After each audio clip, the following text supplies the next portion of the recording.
माननीय chairman madam, बहुत गंभीर हूँ, बहुत दुखी भी हूँ, क्योंकि ये सरकार बार बार बता देती है कि हम कैसे धनवानों का प्रति सुरक्षा करते हैं, उद्योजकों की सुरक्षा कैसे करते हैं, न कि मजदूरों की करते हैं।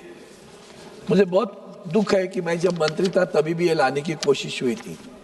तब मैंने आदरणीय प्रधानमंत्री से कहा कि गलत होगा, पता नहीं उस वक्त उन्होंने मुझे आदर भाव से कहा कि ये गलत है, अभी नहीं लाना, सावंत जी से बात करके लाना। अब फिर भी जैसे मैंने दे दिया वापस आ गया।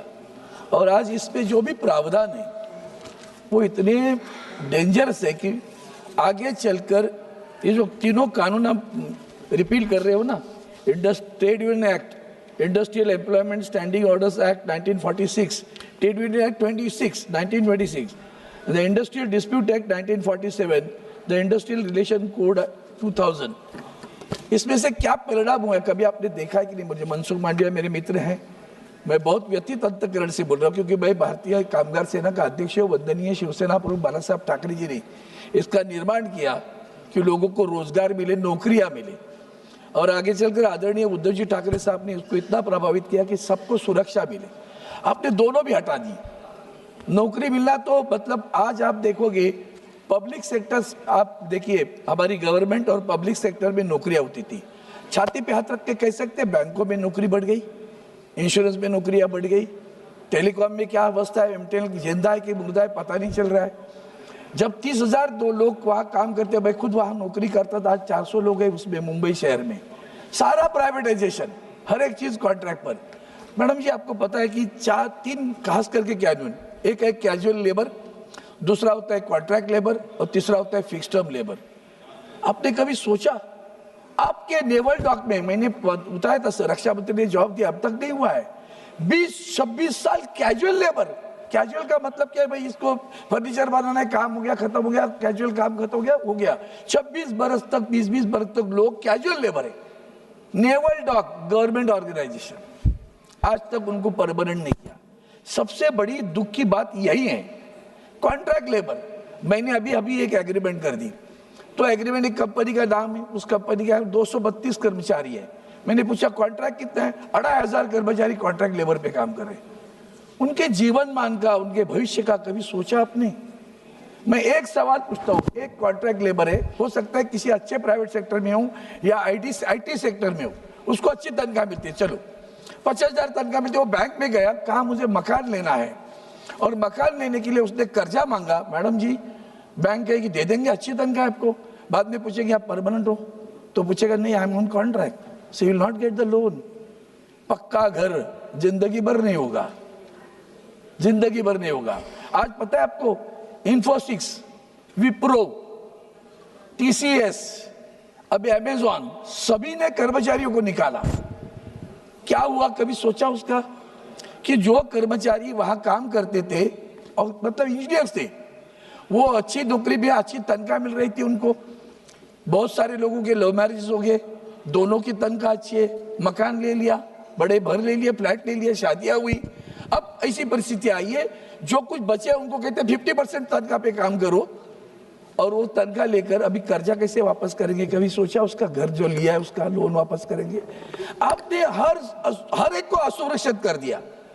सबसे बड़ी बात है कि हक तो छीन लिया, असुरक्षित भी कर लिया। फिक्स टर्म पे क्या होता है पता है आपको मैडम?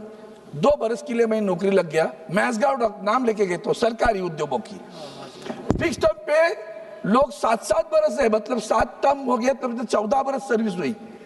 14 बरस के बाद में परमानेंट नहीं हो रहा है, फिर कहते एग्जाम दे दो, कुछ जितनी वैकेंसी उतनी ले लेंगे। उसके जीवन मान का कभी सो शादी नहीं कर पाता, क्योंकि परमानेंट जॉब नहीं है, पता नहीं कल को बोल देंगे बंद हो गया। ये कौन से तरीके आपने अपनाए हैं कि शाश्वतता ही हमारी जिंदगी से छीन ली आपने? और दूसरी बात ऐसी कि इसके बाद में आपका एसीजेड बड़ा प्यारा है आपका बहुत, क्योंकि उद्योजकों को चाहिए ना, वहां तो आपका लेबर लॉज ही लागू नहीं है। हक छाती पे हाथ रख के कहो कि एसीजेड पे ऐसी लेबर लॉज लागू है करके, वहां भी एसीजेड लागू नहीं है, कानून नहीं है। सर सब बड़ी बात ऐसी है कि इतने एक्सिस बैंक 10-10 बरस लोग काम करते हैं, परमानेंट नहीं हो रहे उसी तनख्वाह पे। क्या ग्रोथ है? विकसित विकसित का मतलब विकास, तो विकास कैसे होगा? मेरी तनख्वाह 10 बरस उसी तनख्वाह पे काम करता हूं मैं, बढ़ने के लिए एग्रीमेंट नहीं, लेबर लॉज नहीं, ट्रेड यूनियन एक्ट से ट्रेड यूनियन नहीं बना सकते, यूनियन से निगोशिएट नहीं कर सकते।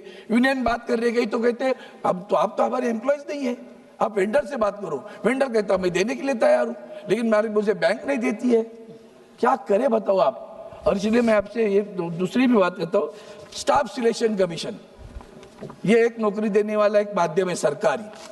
हमारे मुंबई में इनकम टैक्स में 1200 लोग भरे, 1200 लोग में से 3 लोग सिर्फ मराठी महाराष्ट्र के, बाकी लोग जो आए, मैडम आप सरप्राइज करोगी कि वो लोग टाइपिंग टेस्ट नहीं कर सकते, अंग्रेजी नहीं लिख सकते, फिर भी स्टाफ सिलेक्शन में कैसे पास हुए?